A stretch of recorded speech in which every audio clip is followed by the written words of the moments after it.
अनेकानेक विवेक कथा आपल्याला दान करते आहे। ज्या गोष्टी आजपर्यंत आपल्याला फक्त शब्दार्थाने कळत होत्या त्या गोष्टी आज कथा आपल्याला भावार्थाने वाढते आहे। एक एक एक एक एक एक पदार्थ वाढत जावा, पंचपक्वान्नाचं ताट तयार व्हावं आणि ज्याला खरोखर खूप भूक लागलेली आहे त्याने ते पटकन सगळं खाऊन टाकावं।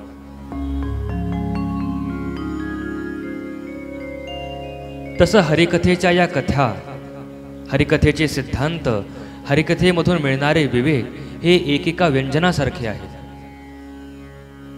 काही गोड आहेत, काही आंबट आहेत, काही तुरट आहेत, काही तिखट आहेत, काही थोडे कडू सुद्धा आहेत। कथा गोडच आहे, सिद्धांतही गोड आहे, कडू का लागतात?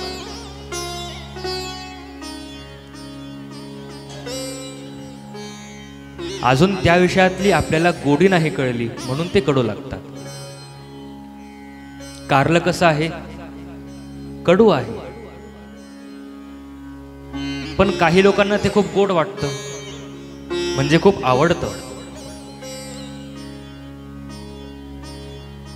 तसं कथेचं स्वरूप सर्वांगीण जर पाहिलं तर गोडच आहे, मधुरच आहे,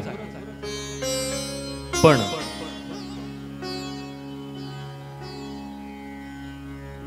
भावनेचा दृष्टिकोन, आपल्या अधिकाराचा दृष्टिकोन आणि सांगत असलेल्या चरित्रांचा दृष्टिकोन हा तिला कधी गोड बनवतो, कधी तिखट बनवतो, कधी तुरट बनवतो, कधी आंबट बनवतो, कधी खारटही बनवतो।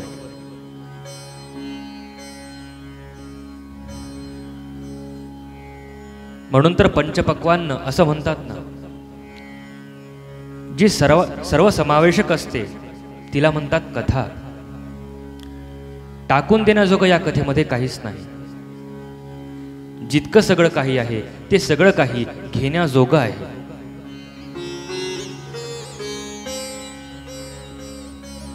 म्हणून ज्याचा जसा दृष्टिकोन आहे कथा त्याला तसं दर्शन करवते, कथा तसं त्याला दिग्दर्शन करते, तसा मार्ग त्याला आपोआप दाखवून देते।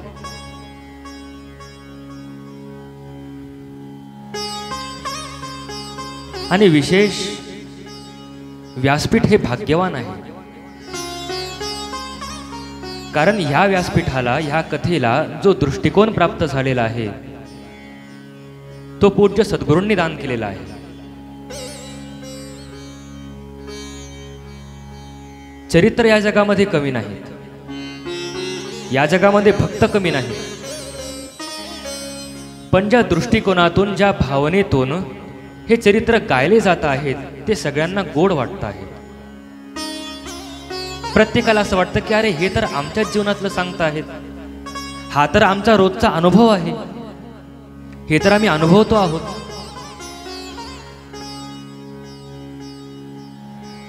म्हणून चरित्र आहेत,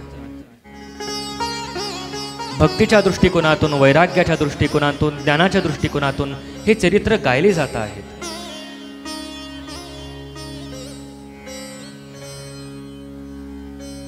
महापुरुषांचे चरित्र गायले जातात आणि इतर लोकांचे जीवनी असते।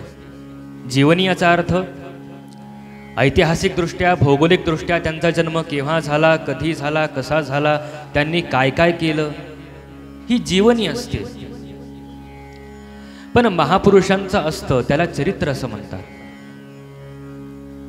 आणि त्या चरित्राला सुद्धा एक विशिष्ट दृष्टिकोन प्राप्त व्हावा लागतो, त्यावेळेस ते चरित्र व्यासपीठावरती गाण्याजोगं होतं। किंवा चरित्र गाण्याजोगंच असतं पण ते आपल्याला पचण्याजोगं होतं। म्हणून चरित्रही खूप आहेत, त्यातल्या त्यातही महापुरुषांचंही जीवन आहे की नाही, महापुरुषांनीही जन्म घेतला, त्यांनीही लीला केल्या, त्यांनीही संसार केला अथवा इतर कर्म केले आणि त्यांनीही पृथ्वीलोक सोडून दिला. पण संपूर्ण जीवनाचा विचार केला तर संपूर्ण जीवन आपण गात नाही. त्यांच्या तेवढ्या संपूर्ण जीवनामधले काही भाग गायन करतो. ते भाग गायन करतो ज्या ठिकाणी त्यांच्या भक्तीनं, त्यांच्या वैराग्याने, त्यांच्या ज्ञानाने उच्च सीमा गाठली होती. त्यालाच तर म्हणतात चरित्र. भगवंतही म्हणतात इये दशे चरित्रे केले नारायणे. इये दशे म्हणजे अहो भगवंत तर 125 वर्ष जगले, पण लीला गोकुळातल्याच गायला जातात. कशासाठी? चरित्र आहे म्हणून. भगवंतांच्या उर्वरित आयुष्यातले ज्या काही लीला आहेत, जे काही प्रसंग आहेत, ते सुद्धा गायले जातात. पण जो गोडवा आहे, जी मधुरता आहे, ती गोकुळातल्या कथांमधली आहे. सांगायचा उद्देश इतकाच आहे की अवघा 3 तासांची आपली कथा आहे. आता काय काय वर्णन करावं? महापुरुषांचं जीवन मग कोणी 80 वर्ष जगले आहे, कोणी 100 वर्ष, कोणी हजारो वर्ष जगले आहे. मग तुम्ही तर त्यांचं चरित्र सांगतात असं म्हणतात आणि अगदी एखादा प्रसंग सांगतात आणि पुढे चालतात. असं का बरं? याला कारणच आहे आपल्या भक्तीला, आपल्या ज्ञानाला, आपल्या वैराग्याला कुठं पुष्टता प्राप्त होते आहे हे लक्षात घेतलं पाहिजे. काल विदुर काकांचं चरित्र आपण उत्तर भागामध्ये गायन केलं. मग विदुर काकांचं चरित्र तितकंच होतं का? याला उत्तर आहे नाही. विदुर काकांच्या जीवनाकडे पाहिलं तर 100 वर्षांचं आयुष्य विदुर काकांना मिळालेलं होतं. पण विदुर काकांच्या जीवनातले सुद्धा केवळ 3 प्रसंग प्रामुख्याने गायले जातात. कोणकोणते? पहिला प्रसंग ज्या ठिकाणी विदुर काकांची आणि भगवंतांची भेट झाली, जो की आपण काल श्रवण केला. दुसरा प्रसंग जिथं विदुर काका आणि मैत्रेयजी महाराज यांची भेट होते, जो आपण श्रवण करणार आहोत. आणि तिसरा प्रसंग विदुर काकांच्या जीवनाचा उत्तर काळ, ज्या ठिकाणी विदुर काकांना विदेहावस्था प्राप्त झाली होती, विदेही झाले होते, परमहंसावस्था प्राप्त झाली होती. पण श्रीमद भागवतामध्ये याचं फार स्फुट चिंतन आहे. श्रीमद देवी भागवतामध्ये याचं विस्ताराने वर्णन आहे. म्हणून दृष्टिकोन, श्रीमद भागवताचा विचार केला तर विदुर काकांचं हे जे आपण काल चरित्र श्रवण केलं, हे केवळ एका श्लोकामध्येच पूर्ण होऊन जातं. जर कोणी अभ्यासक असतील तर त्यांनी वाचून पाहावं. मग एवढा विस्तार का आहे? हा विस्तार भावार्थाचा आहे. शब्दार्थांनी आजपर्यंत अनेक गोष्टी ऐकल्या आहेत आपण. आज आपण भावार्थाने ऐकतो आहोत. म्हणून विदुर काकांचं चरित्र ही भावकथा आहे, हे भावार्थ चरित्र आहे. आणि भावनेला तर खूप महत्व आहे. भावनेचंच महत्व आहे असं म्हणायला हरकत नाही. जिथं भावना नाही त्या ठिकाणी शुष्कपणा आहे, वृक्षपणा आहे. म्हणून चरित्र, विदुर काकांचं चरित्र आपण श्रवण केलं आणि श्रेष्ठ भाव विदुर काकांचा.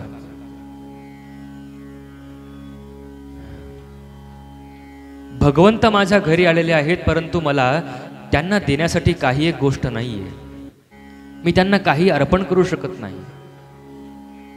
आणि हा प्रश्न विदुर काकांना पडला की भगवंत माझ्याच घरी का बरं आले? अहो दुर्योधनाच्या घरी तर भगवंत गेले होते ना. राजमहाल होता तो. त्या ठिकाणी ताटं होती, वाट्या होती, पाटं होती, समया होत्या, संगीत होतं, पंचपक्वान्न होते, वरतून आग्रह सुद्धा होता. पण भगवंतांनी ह्या सर्वांचा त्याग केला.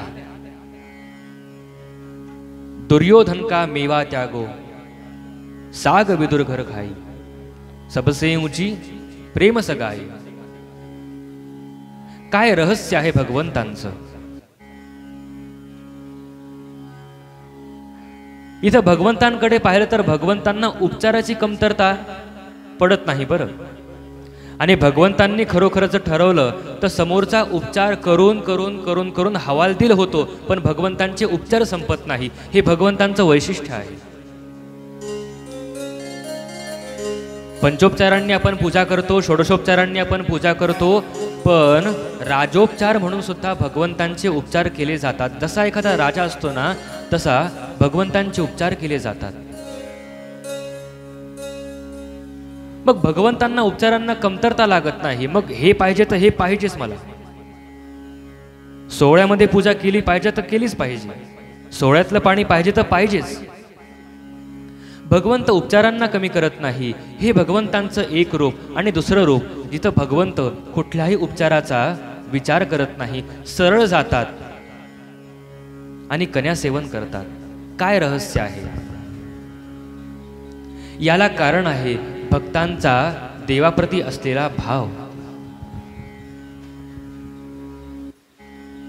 भावना महत्वाची आहे. प्रेम का बंधन प्रभु को है सदा, प्रेम का बंधन प्रभु को है सदा,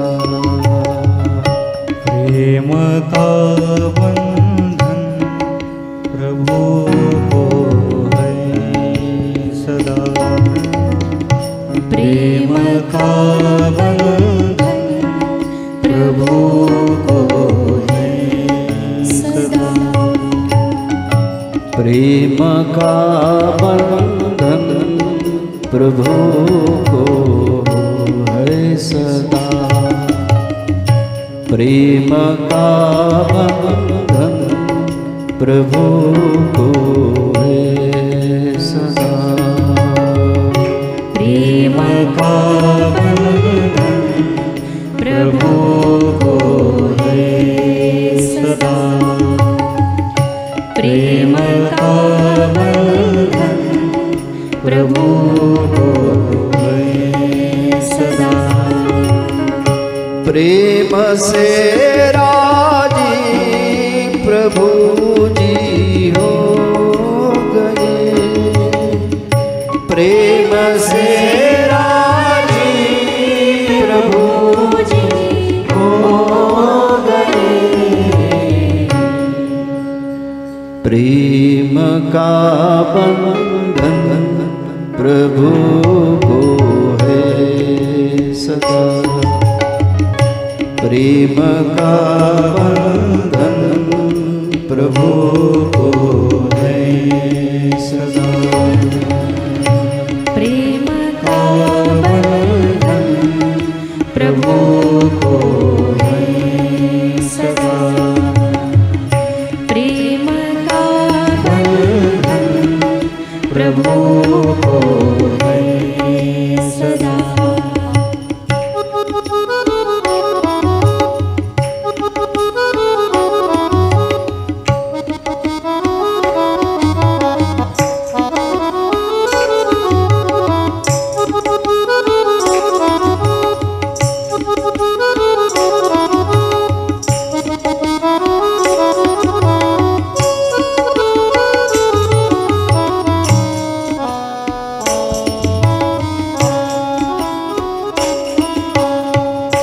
नाम शबरी ने लिया था प्रेम से, नाम शबरी ने लिया था प्रेम से, बेर झूठे भी प्रभु जी खा गए,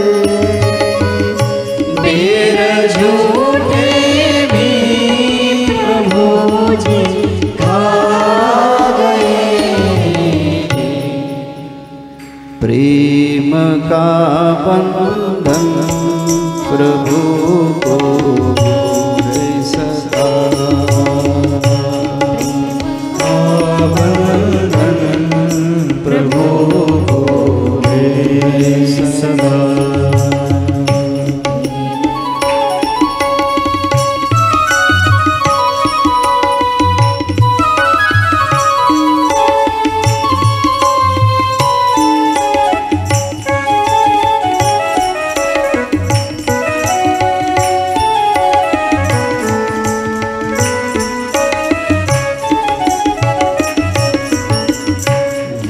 मिठाई कौरवों की छोड़कर, वो मिठाई कौरवों की छोड़कर, प्रेम से छिलके विदुर घर खा गए।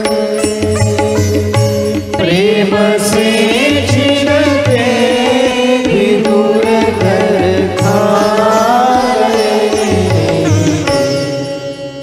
प्रेम का बंधन प्रभु को है सदा। प्रेम का बंधन प्रभु को है सदा। प्रेम का बंधन प्रभु को है जय सदा। प्रेम का हरि बोल।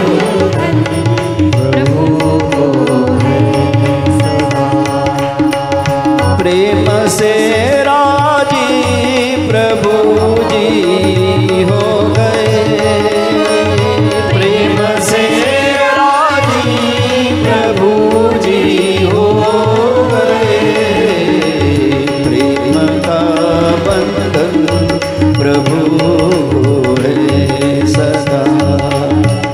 प्रेम का बंधन प्रभु को है सदा।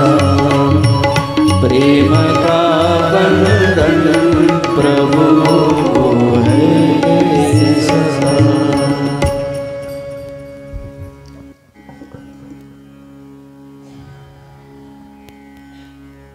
म्हणून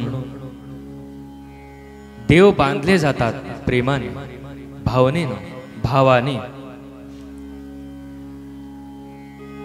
किती कमाल आहे भगवंतांची। जो भगवंत इतका मोठा आहे, ज्याच्या स्वरूपाची गणना आजपर्यंत वेद नाही करू शकले, त्याला भक्तांनी प्रेमामध्ये बांधलं असं भक्त म्हणता आहेत।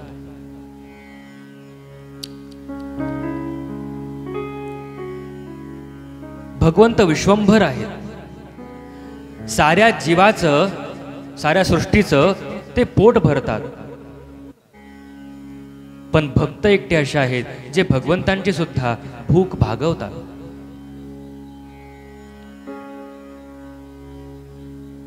म्हटले भगवंतांना आम्ही आपलंसं करू शकत नाही का? करू शकतात ना प्रेमानं। भगवंतांना आपलंसं करू शकत नाही का? करू शकतात ना भावानं।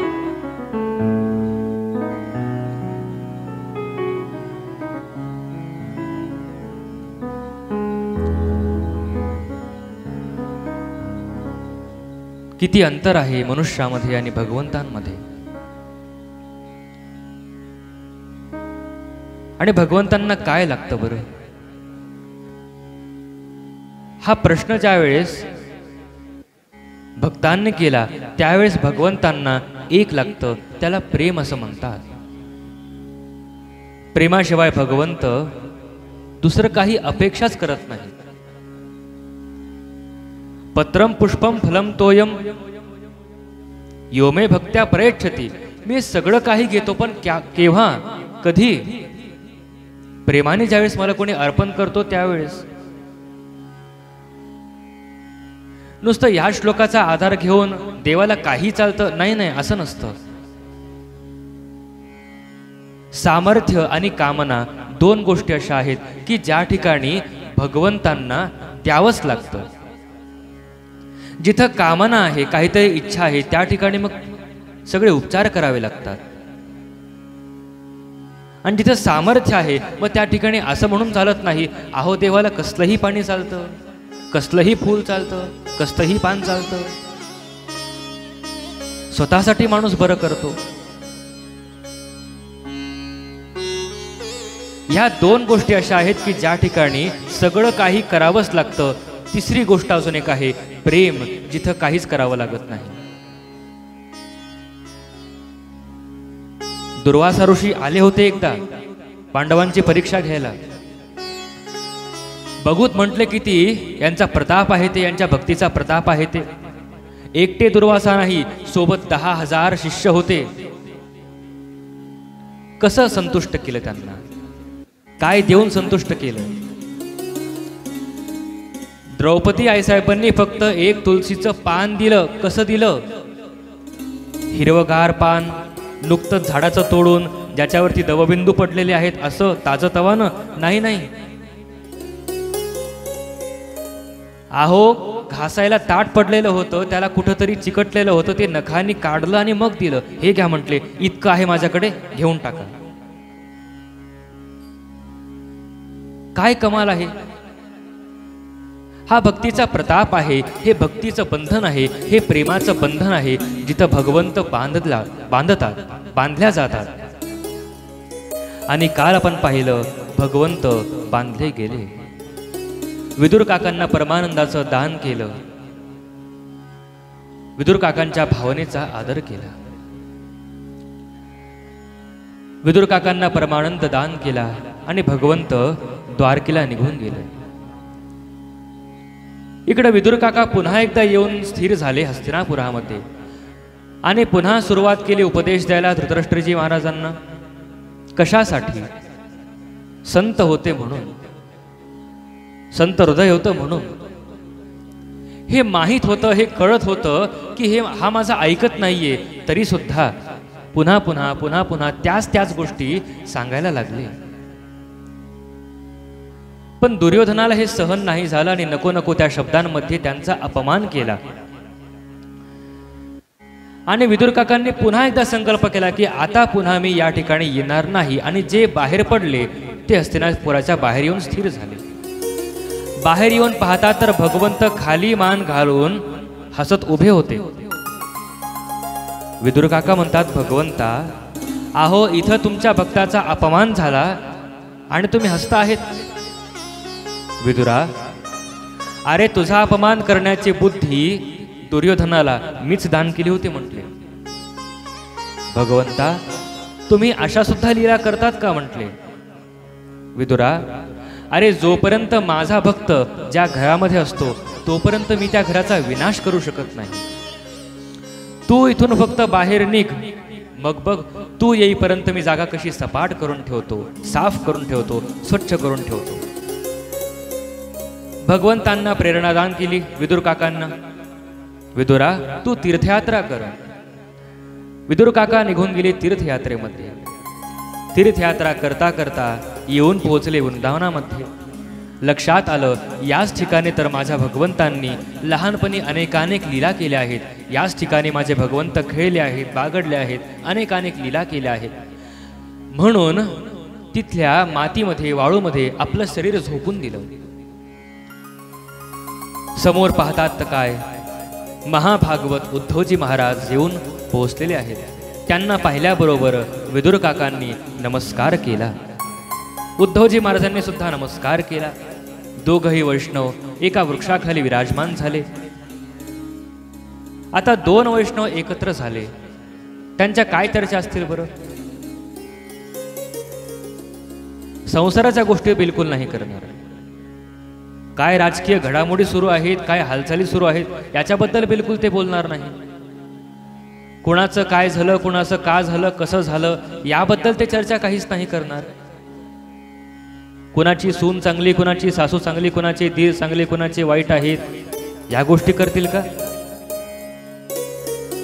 हे सांसारिकाचे कामं आहेत. मग भक्ताचा विषय कुठला असतो म्हटले, भक्ताचा एकच विषय असतो, भगवंत. विषय तो त्यांचा झाला नारायण, विषय तो त्यांचा झाला नारायण, विषय तो त्यांचा झाला नारायण, विषय तो त्यांचा झाला नारायण, विषय तो त्यांचा झाला नारायण, विषय तो त्यांचा झाला नारायण, विषय तो त्यांचा झाला नारायण, विषय तो त्यांचा झाला नारायण, विषय तो त्यांचा झाला नारायण, विषय तो त्यांचा झाला नारायण, विषय तो त्यांचा झाला नारायण, विषय तो त्यांचा झाला नारायण, विषय तो त्यांचा झाला नारायण, विषय तो त्यांचा झाला नारायण, विषय तो त्यांचा झाला नारायण, विषय तो त्यांचा झाला नारायण, नावडे जनधन माता पिता माता पिता माता पिता, नावडे जनधन माता पिता माता पिता माता पिता, विषय तो त्यांचा झाला नारायण, विषय तो त्यांचा झाला नारायण, विषय तो त्यांचा झाला नारायण, विषय तो त्यांचा झाला नारायण. म्हणून दोन भक्तांचा विषय भगवंत असतात. त्यांच्या चर्चेचा विषय केवळ नारायण असतात. दुसरं काही भक्त बोलत नाहीत. आणि ह्या प्रसंगामध्ये तर उद्धवजी महाराजांनी विदुर काकांचा उदो उदो केला. संसारातले माणसं एकमेकांना भेटले तरी एकमेकांना खेचण्याचा प्रयत्न करतात. भक्त मात्र एकमेकांचा उदो उदो करतात. तुम्ही श्रेष्ठ, तुम्ही श्रेष्ठ, तुम्ही श्रेष्ठ. विदुर काका म्हणतात, उद्धवा तुम्ही श्रेष्ठ आहात. लहानपणापासून तुम्ही भगवंतांसोबत आहात. किती श्रेष्ठ आहात. उद्धवजी महाराज म्हणतात, नाही विदुरा, अहो मी नाही, तुम्ही श्रेष्ठ. विदुर काका म्हणतात, मी कसा श्रेष्ठ. अहो इतक्या वर्षानंतर कधीतरी भगवंत माझ्या घरी आले, मी कसा श्रेष्ठ. उद्धवजी महाराज म्हणतात, विदुरा नाही म्हटले. भगवंत तुमच्या सोबत नाहीत, पण आठवण मात्र तुमची असते. म्हटले ते कसं. विदुर काकांना प्रसंग वर्णन करून सांगायला लागले. म्हटले, विदुर काका, एक दिवस भगवंत प्रसाद घेण्यासाठी विराजमान झालेले होते आणि भगवंतांच्या मांडीला मांडी लावून मी सुद्धा विराजमान झालेलो होतो. भगवंतांच्या साऱ्या राण्या, रुक्मिणी आई साहेब, सत्यभामाई साहेब, कालिंद्याई साहेब, मित्रविंदाई साहेब, साऱ्या जणी भगवंतांची सेवा करण्यासाठी उपस्थित झालेल्या होत्या. भगवंतांनी प्रसाद घ्यायला सुरुवात केली. भगवंत खाली मान घालून जेवू लागले आणि इकडं सुरू झालं भगवंतांच्या राण्यांचं बोलणं. रुक्मिणी आई साहेब म्हणतात, सत्यभामाई साहेब तुम्ही विचारा ना. नाही नाही, मी नाही विचारत, तुम्ही विचारा, तुम्ही मोठे आहात. रुक्मिणी आई साहेब म्हणतात, कालिंदे तू विचार. नाही बाई, मी नाही विचारत. माझ्यावर ओरडले तर. तुम्ही मोठे आहात, तुम्ही विचारा. सगळ्या राण्यांमध्ये काहीतरी कुजबूज कुजबूज सुरू होती. भगवंतांनी थोडंफार ऐकलं. भगवंत म्हणतात, रुक्मिणी किती वेळचं ऐकतो आहे. म्हटले, काय सुरू आहे तुमचं, काही विचारायचं आहे का. हो म्हटले, भगवंता तसं जास्त महत्वाचं नाही, पण एक प्रश्न आमच्या सगळ्यांच्या मनामध्ये आहे. रुक्मिणी, विवाहाला इतकी वर्ष झाली, अजूनही मनात किंतु परंतु आहेच का. विचारा. म्हटले, काय विचारायचं आहे ते. म्हटले, भगवंता आम्ही साऱ्या राण्या इतके कष्ट करतो, इतके सायास करतो, रोज तुमच्यासाठी पाची पक्वान्नांचं ताट तयार करतो, नवीन नवीन व्यंजन तयार करतो, तुम्हाला प्रसाद दान करतो. आम्हाला इतकं जाणून घेण्याची इच्छा आहे की भगवंता, तुम्हाला आमच्या हातचा प्रसाद आवडतो का हो? भगवंतांनी उत्तर दिलं, रुक्मिणी, काही गोष्टी अशा असतात की त्या जर खऱ्या बोलल्या तर सख्या आईला सुद्धा काय येतो, काय येतो? म्हणून खरं बोलत जाऊ.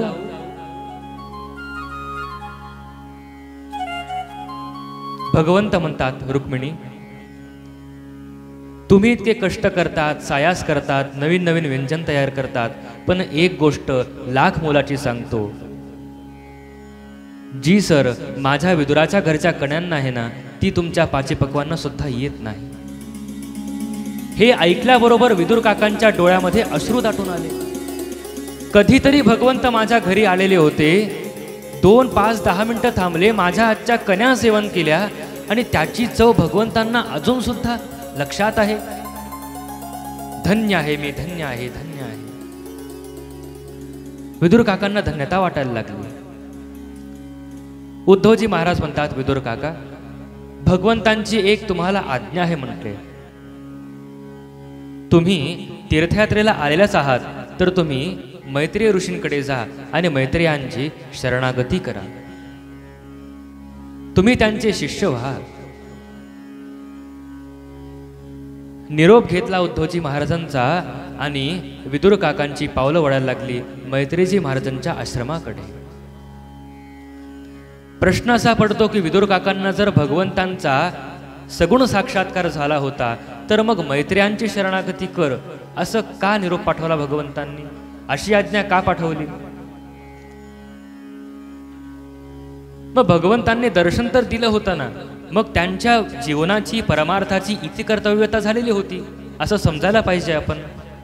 मग काय कारण घडलं की भगवंतांनी असं सांगितलं की मैत्रियांकडे जा आणि शरणागती कर म्हणून?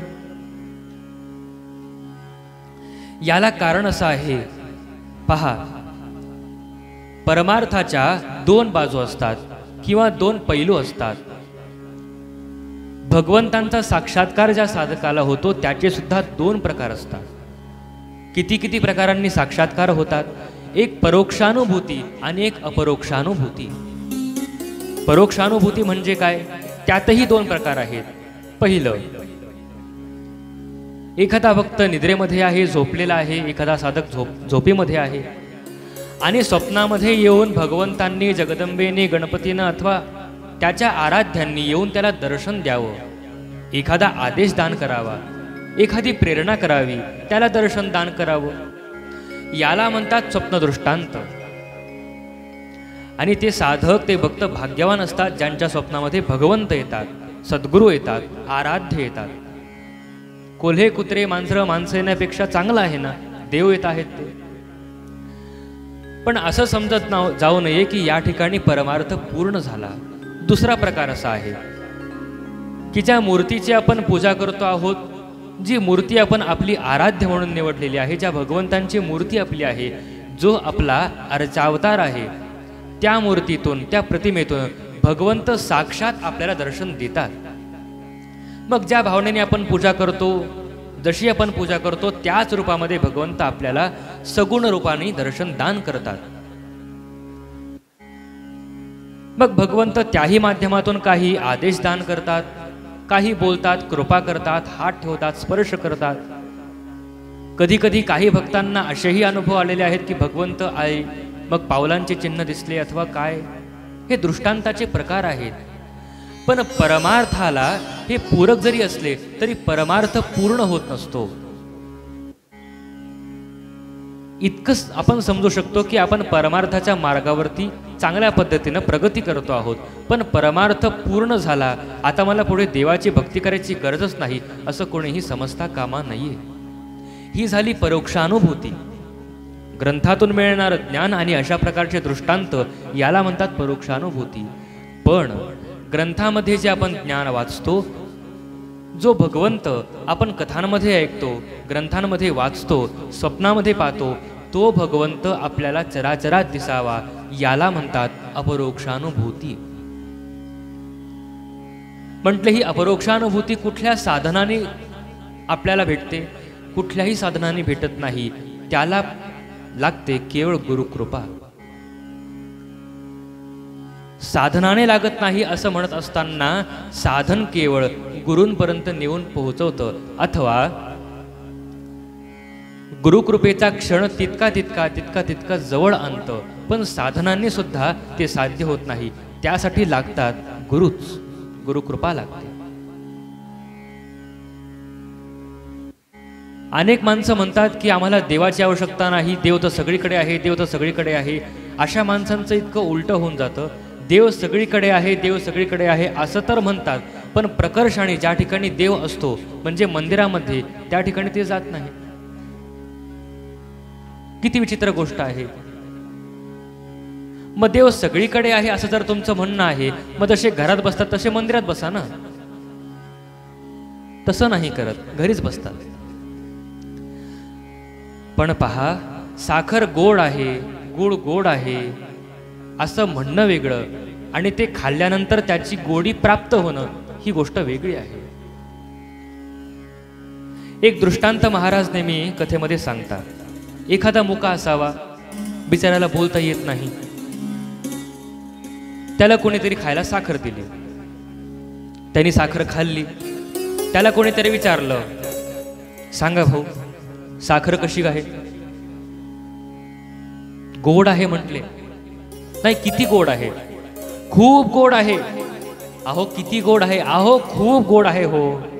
अहो साखर किती गोड आहे? म्हटले खूप गोड आहे. यांनी पुन्हा विचारलं, साखर किती गोड आहे? आता हा चिडला.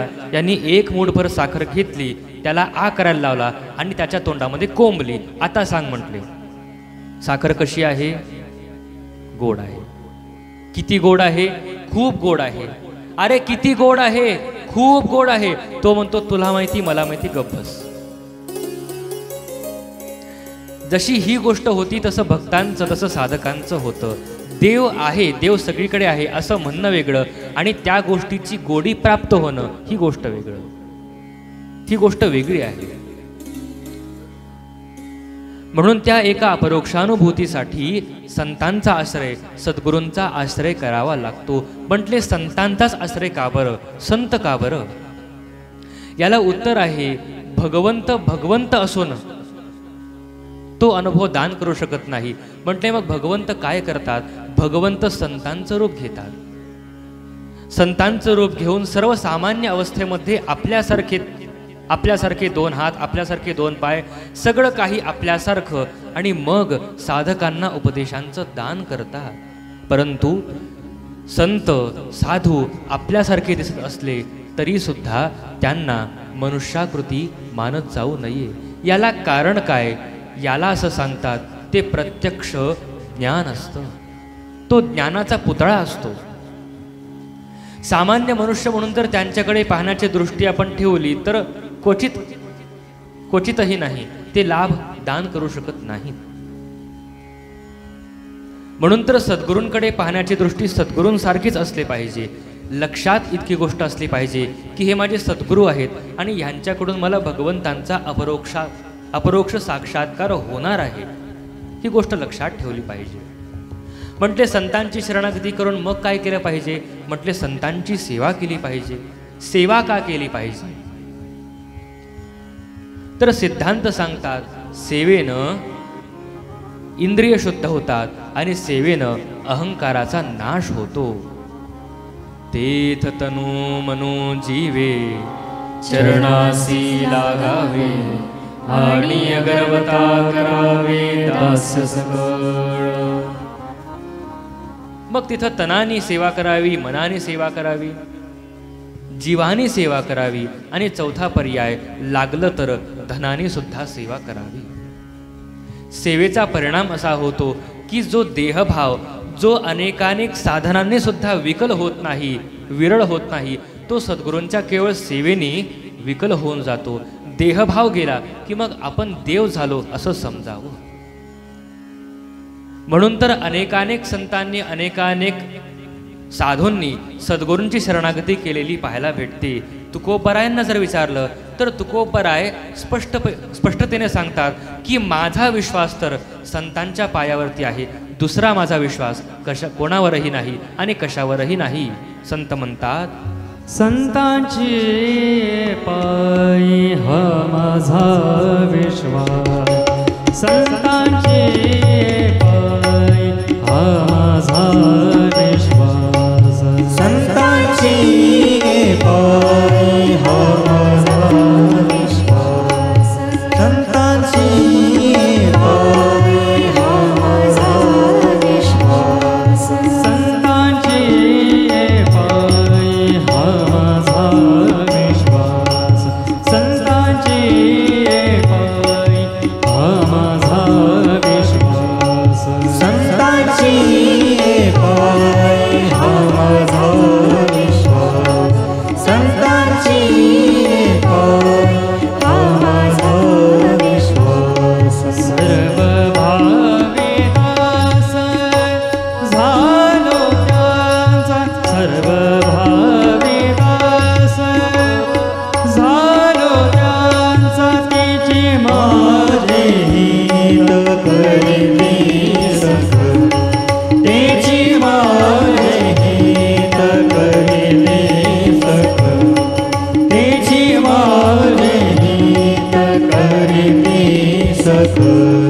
सर्व भावे दास झालो त्यांचा, सर्व भावे दास झालो त्यांचा, तेची माझे हित करीती सकल, तेची माझे हित करीती सकल, तेची माझे हित करीती सकल. जे हा गोपाळ कृपा करी, जे हा गोपाळ कृपा करी, तिची माझे हित करीती सकल, तेची माझे हित करीती सकल, तेची माझे हित करीती सकल. भागली आवाज वाहती दकडी, भागली आवाज वाहती दकडी, भागली आवाज वाहतील कडी, भागली आवाज वाहतील कडी. त्याची आने जोडी सर्व सुख, त्याची आने जोडी सर्व सुख, तेची माझे हित करीती सकल, तेची माझे हित करीती सकल, तेची माझे हित करीती सकल.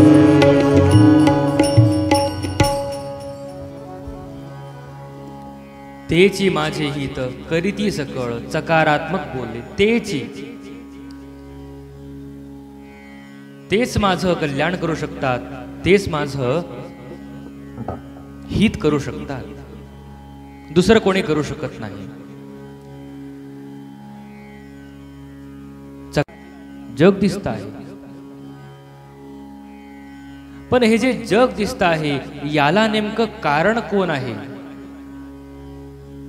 हे लक्षात आलं पाहिजे.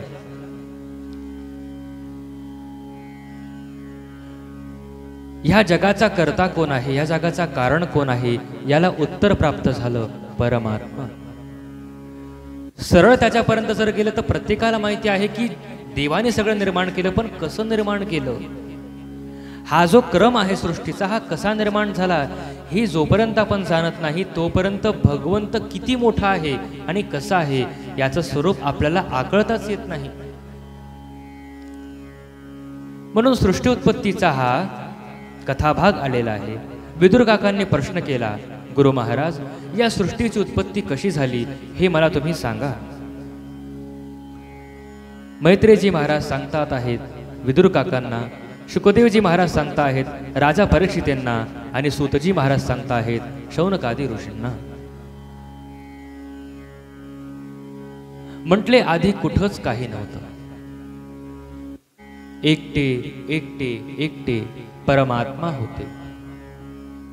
ना सूर्य होता, ना चंद्रमा होता, ना ही धरती होती, ना आकाश पाताळ चांदणे, काही काही काही नव्हतं.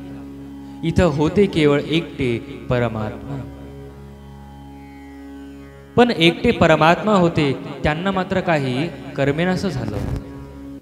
अजून माझ्यासोबत कोणतरी अजून पाहिजे. किती दिवस मी असा एकटा आहे, एकटा राहणार आहे. भगवंतांना एकट्याला करमत नव्हतं. एकाकी न रमते बुधः. एकट्या भगवंतांना करमत नव्हतं. आणि भगवंतांनी तत्क्षण एक संकल्प केला. एकोहम बहुश्याम. मी एकाचा अनेक होऊन जाईल. म्हणून भगवंतांनी आपल्या नाभीतून ब्रह्मदेवांना जन्मदान केला. भगवंतांच्या नाभी कमलातून एक कमलपुष्प उगम पावलं आणि त्या कमळावरती ब्रह्मदेवांचा जन्म झाला. जसा ब्रह्मदेवांचा जन्म झाला, ब्रह्मदेव चारी बाजूंनी पाहायला लागले की माझी माता कोण आहे, माझे पिता कोण आहेत, माझा जन्म नेमका झाला कोणापासून. खूप शोध घेतला पण लक्षात नाही आलं.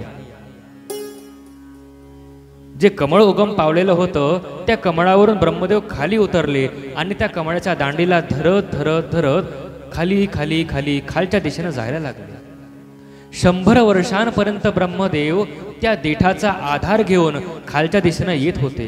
पण ब्रह्मदेवांना मात्र काही पत्ता लागला नाही की नेमकं या कमळाचं मूळ कुठं आहे ते.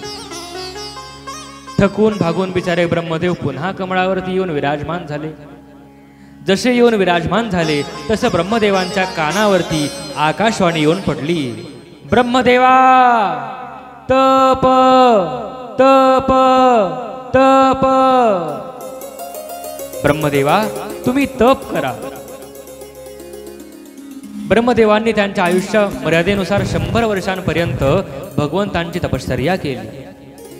परिणाम स्वरूप भगवंत चतुर्भुज स्वरूपामध्ये ब्रह्मदेवांसमोर येऊन उपस्थित झाले. आणि ब्रह्मदेव असे पहिले पुरुष आहेत ज्यांनी भगवंतांचा चतुर्भुज स्वरूपामध्ये पहिल्यांदा साक्षात्कार करून घेतला. भाग्यवान आहेत. ब्रह्मदेवांनी प्रश्न केला भगवंता. म्हटले मी कोण आहे, माझे माता कोण आहेत, माझे पिता कोण आहेत, माझा जन्म कुठल्या कारणासाठी झालेला आहे हे सांगा मला. भगवंतांनी उत्तर दिलं ब्रह्मदेवा, अरे म्हटले मीच तुझी माता आहे, मीच तुझा पिता आहे आणि माझी अशी इच्छा आहे की तू सृष्टीची उत्पत्ती कर. आज्ञा प्राप्त झाली आणि ब्रह्मदेवाने सृष्टी उत्पत्तीच्या कार्याला सुरुवात केली. वैकृत सृष्टी, मानस सृष्टी अशा अनेकानेक प्रकारच्या सृष्ट्या ब्रह्मदेवांनी तयार केल्या. अनेकानेक माणसांना जन्मदान केला. पण व्हायचं असं की ज्यांना जन्मदान करायचे ते भगवंतांची आराधना करायचे, तपश्चर्या करायचे, आपला उद्धार साधून घ्यायचे. इथं मृत्यूलोकामध्ये टिकायला कोणी तयारच नव्हतं. काय करावं. मग ब्रह्मदेवांनी शेवटी कामदेवाला जन्म दिला आणि कामदेवानी पहिलाच प्रभाव आपल्या पित्यावरती चालवला, ज्याच्या परिणाम स्वरूप असं झालं की ब्रह्मदेवाच्या डाव्या अंगापासून या जगातली पहिली स्त्री शतरूपा निर्माण झाली आणि ब्रह्मदेवांच्या उजव्या अंगापासून या सृष्टीतले पहिले पुरुष मनु महाराज यांची उत्पत्ती झाली.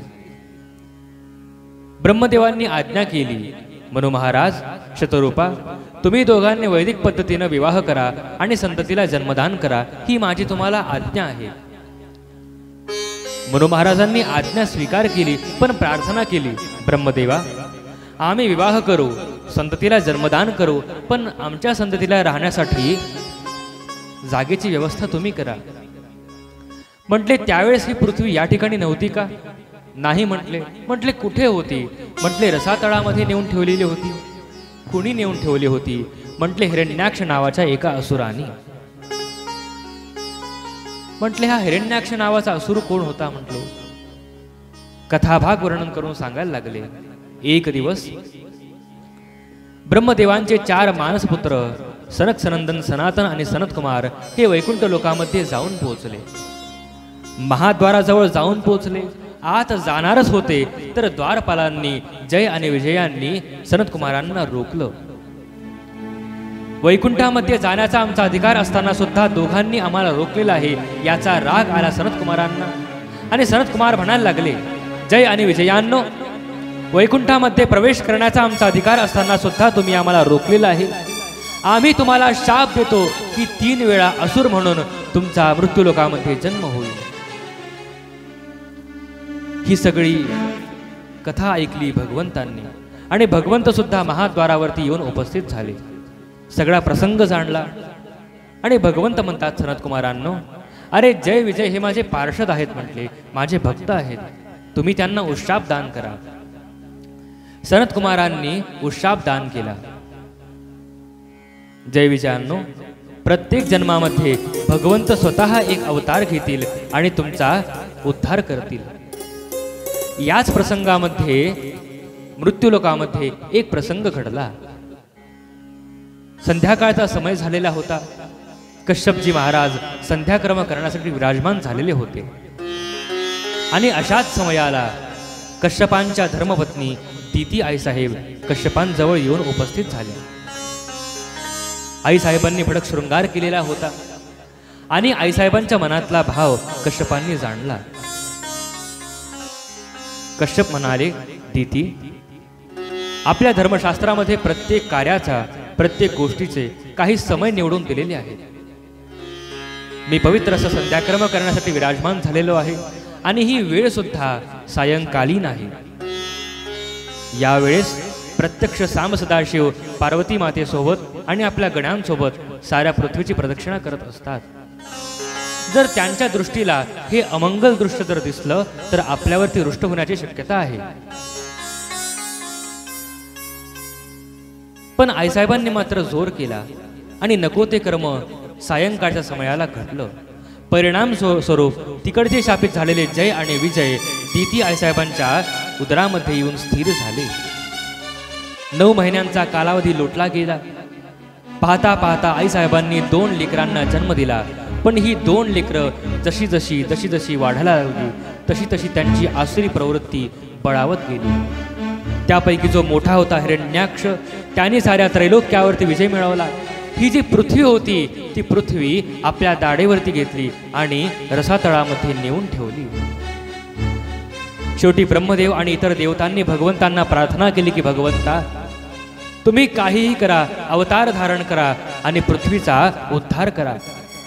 तत्काळ भगवंतांनी एक अवतार धारण केला, ज्यांना मुख वराहचं होतं आणि शरीर विष्णूचं होतं.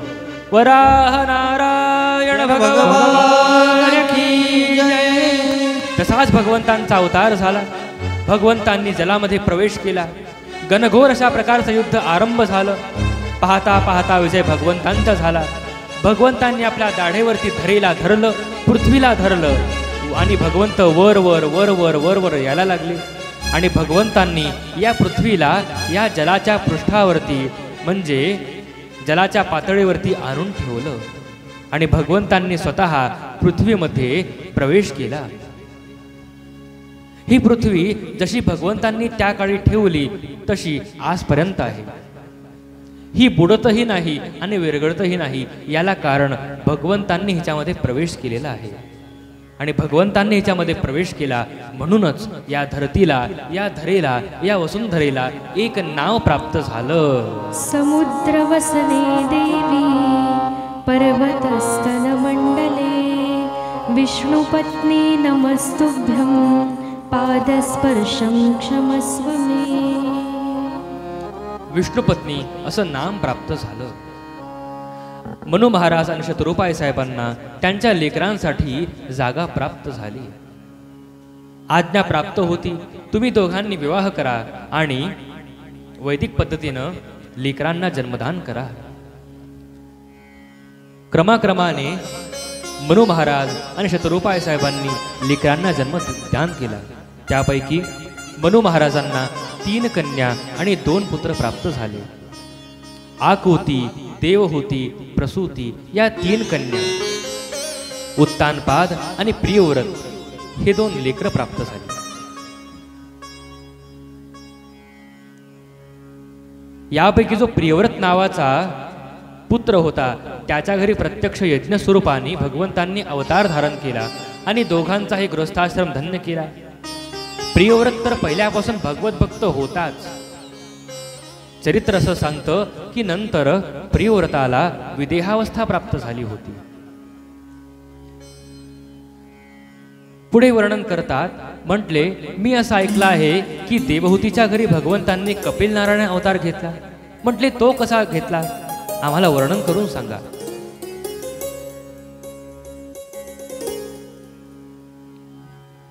मैत्रेयजी महाराज वर्णन करून सांगायला लागले.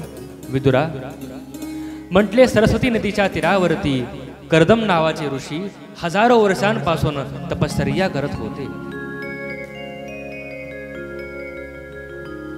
आणि कर्दमांच्या तपश्चर्येवरती एक दिवस भगवंत प्रसन्न झाले आणि भगवंत कर्दमांना म्हणतात, कर्दमा वरम गृह्यात, कर्दमा वर मागा. कर्दमजी महाराज म्हणतात, भगवंता तुम्ही मला एका धर्मपत्नीचं दान करा. भगवंत म्हटले ठीक आहे कर्दमा, तथास्तु. वर दिला आणि भगवंत निघून गेले. प्रश्न असा पडतो की कर्दमांसारखे तपस्वी महापुरुष हजारो वर्षांची तपश्चर्या केली आणि मागून मागून मागलं ते काय, धर्मपत्नी. आहो आम्ही देवाची इतकी पूजा करतो, इतके जप तप करतो, पण अजूनपर्यंत भोगासाठी कधीच आम्ही देवाकडे मागितलं नाही. की मागितलं काय काय मागितलं बरं देवाला? काल आपण श्रवण केलं, देवाकडे फक्त काही मागतच जाऊ नये, देवाला धन्यवाद सुद्धा द्यावेत. आणि आज तुम्ही सांगता आहेत कर्दमांसारखी ऋषी देवाकडे धर्मपत्नी मागता आहेत. वा रे वा. परंतु पहा, संतांच्या साधूंच्या चरित्राकडे सरळ ज्यावेळेस आपण पाहतो तर असा आपल्याला भ्रम होण्याची शक्यता असते की हे तर आमच्यापेक्षाही, हे तर आमच्यासारखेच आहेत. एवढी तपश्चर्या केली पण शेवटी धर्मपत्नीच मागितली, काय उपयोग मग तपश्चर्येचा? अहो पण तपश्चर्येनंतर धर्मपत्नी मागितली, ती का मागितली हा सुद्धा प्रश्न आहे की नाही? याला उत्तरही कर्दमजी महाराज देतात. कर्दम म्हणतात, मला जीवनभर परमार्थ करायचा आहे आणि माझे जे पिता आहेत ब्रह्मदेव त्यांच्याशी इच्छा आहे की मी विवाह करावा आणि पुत्रांना जन्मदान करावा. माता पित्याची आज्ञा आहे आणि मला परमार्थ करायचा आहे. दोन्ही गोष्टी कशा साध्य होतील? म्हटले योग्य धर्मपत्नी जर मला प्राप्त झाली तर साध्य होईल. याला कारण असं सांगितलं गेलं, धर्मपत्नी हे नाव का प्राप्त झालं? जी धर्मकार्यामध्ये आपल्याला सहाय्य करते तिला म्हणतात धर्मपत्नी. जी धर्माचरणामध्ये आपल्याला सहाय्य करते तिला म्हणतात सहधर्मचारिणी. जी मनुष्याच्या पतनाला कारण होते तिला म्हणतात पत्नी. मग जशी त्यांची श्रेणी घटत जाते तशी मग बायको. मग अजूनही आजकाल काही काही म्हणतात व्यासपीठावर मी इतकं बोलू शकत नाही आणि वैयक्तिक मला अनुभव सुद्धा नाही, म्हणून धर्मपत्नी मला पाहिजे आहे. धर्मपत्नी आणि पतिराज हे संसाराची 2 चाकं आहेत. एक चाक चिखलात जर उतलं तर दुसऱ्याने काढावं. संसार सुरळीत होतो, संसार करावा लागत नसतो, तो होतोच आपोआप. परमार्थ करावा लागतो, म्हणून तर अट्टहास परमार्थाचा आहे, संसाराचा नाही. आणि ज्यावेळेस परमार्थ करत असताना आपल्या सोबत कोणतरी असतं तर तो सुद्धा त्या योग्यतेचा असावा, ही गोष्ट लक्षात घेतली पाहिजे. आणि पहा, लक्षात घ्या, धर्मशास्त्र पती पत्नींमध्ये फार विचित्र आहे बरं. कायद्याने असं म्हणतात की धर्मशास्त्राने आजकाल महिलांना दुय्यम दर्जा दिला, सनातन वैदिक धर्माने महिलांना दुय्यम दर्जा दिला, असं नाही बरं. अहो महिलांना पहिल्यापासून 50% सूट जी आहे ती आहेच. म्हटली ती कशी? पहा, लक्षात घ्या, ज्यावेळेस एखादा पुरुष काही पुण्यकर्म करतो तर त्याचा अर्धा वाटा हा त्याच्या धर्मपत्नीकडे, त्याच्या स्त्रीकडे जात असतो. म्हणजे 50% इथं आहेच. या उलट ज्या वेळेस एखादा पुरुष पाप कर्म करतो तर त्यातलं थोडं सुद्धा पाप स्त्रीकडे जात नाही, धर्मपत्नीकडे जात नाही. म्हणजे इथं सुद्धा फायदा कोणाचा आहे बरं? या उलट ज्यावेळेस एखादी धर्मपत्नी पतिव्रता काही व्रत करते, काही पुण्यकर्म करते तर त्यातलं थोडं सुद्धा पुण्य पतिराजांकडे जात नाही. आणि जर पतिव्रतेने एखादं पाप केलं तर 100% पुरुषाकडे जातं. आता मला सांगा बरं, सूट नेमकी कोणाला आहे ते? म्हणून कर्दमजी महाराज शास्त्राचे ज्ञाते होते, शास्त्रज्ञ होते. मी परमार्थ करतो आहे तर मला सुद्धा माझ्या योग्यतेची धर्मपत्नी मिळाली पाहिजे. म्हणून तर भगवंतांकडे प्रार्थना केली, भगवंता मला धर्मपत्नी दान करा, पण माझ्या योग्यतेची तुम्ही दान करा. भगवंतांनी तथास्तु म्हटलं. आणि एक दिवस इकडं नारदजी महाराज भगवंतांचं नामस्मरण करत करत निघालेले होते. हातामध्ये चिपळ्या होत्या, गळ्यामध्ये वीणा होता आणि मुखामध्ये भगवंतांचं परमपवित्र नाम होतं. ओम नमो नारायणा, ओम नमो नारायणा, हरि ओम नमो नारायणा, ओम नमो नारायणा, ओम नमो नारायणा.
नामस्मरण करत करत नारदजी महाराज येऊन पोहोचले मनु महाराजांच्या आश्रमामध्ये. मनु महाराजांनी नारदजी महाराजांना नमस्कार केला, आसन दान केलं आणि मनु महाराजांचा चेहरा नारदजी महाराजांनी पाहिला. मनु महाराज, काय झालं? नारदजी महाराज, कुठं काय झालं? मनु महाराज, अहो तुमच्या चेहऱ्यावरती चिंता स्पष्ट दिसते आहे ना, कसली चिंता करतात इतकी? नारदा, अरे मी गृहस्थाश्रमी आहे बाबा, तुला माझी चिंता काय समजणार? मनु महाराज, अहो सांगून तर पहा ना, नेमकी चिंता आहे तरी काय? नारदा म्हटले, माझी एक कन्या आहे जिचं नाव आहे देवहूती. ती आता उपवर झालेली आहे आणि कुठल्याही बापाला तिच्या कन्येच्या विवाहाची चिंता सतावत असते म्हटले. नारदजी महाराज म्हणतात, मनु महाराज म्हटले, तुमची चिंता मी समजू शकतो, पण चिंता करणं भक्ताला शोभत नाही. तुम्ही भगवंतांचे भक्त नाहीत का? नारदा, अरे असं काय बोलतो बाबा? म्हटले, मग चिंता का करतात? तुम्ही असं म्हणता आहेत की मी भगवंतांचा भक्त आहे, भगवंतांचं नाम आवडीनं गातो आहे, माझा भार सगळा भगवंतांवरती आहे, मग चिंता का करतात? प्रकाश दान करता आहेत नारदजी महाराज. अरे तू ज्याचा आहे त्याच्यावरती सगळं सोडून दे ना, तू चिंता का करतो आहेस? संत आपल्याला तो प्रकाश दान करतात. जर तू त्याचा आहेस, जर तो तुझा सांभाळ करतो आहे, जर त्याचं तुझ्याकडे लक्ष आहे, मग चिंता तू का करतो आहेस? सारा भार त्याच्यावरती सोपवून दे ना. संत म्हणतात, आवडीने भावे हरी नाम घेसे, आवडीने भावे हरी नाम घेसे, आवडीने भावे हरी नाम घेसे, आवडीने भावे हरी नाम घेसे, आवडीने भावे हरी नाम घेसे, आवडीने भावे हरी नाम घेसे, आवडीने भावे हरी नाम घेसे, आवडीने भावे हरी नाम घेसे, तुझी चिंता त्यासी सर्व आहे, तुझी चिंता त्यासी सर्व आहे, नको खेद करू कोणत्या गोष्टीचा, नको खेद करू कोणत्या गोष्टीचा, नको खेद करू कोणत्या गोष्टीचा, जी चिंता त्यासी सर्व आहे, तुझी चिंता त्यासी सर्व आहे, नको खेद करू कोणत्या गोष्टीचा, नको खेद करू कोणत्या गोष्टीचा, नको खेद करू कोणत्या गोष्टीचा, पती लक्ष्मीचा झार तसे, पती लक्ष्मीचा झार तसे, नको खेद करू कोणत्या गोष्टीचा, नको खेद करू कोणत्या गोष्टीचा, नको खेद करू कोणत्या गोष्टीचा, सकळ जीवांचा करीतो सांभाळ, सकळ जीवांचा करीतो सांभाळ, सकळ जीवांचा करीतो सांभाळ, सकळ जीवांचा करीतो सांभाळ, तुझ मोकलीर ऐसे नाही, तुझ मोकलीर ऐसे नाही, नको खेद करू कोणत्या गोष्टीचा, नको खेद करू कोणत्या गोष्टीचा, नको खेद करू कोणत्या गोष्टीचा.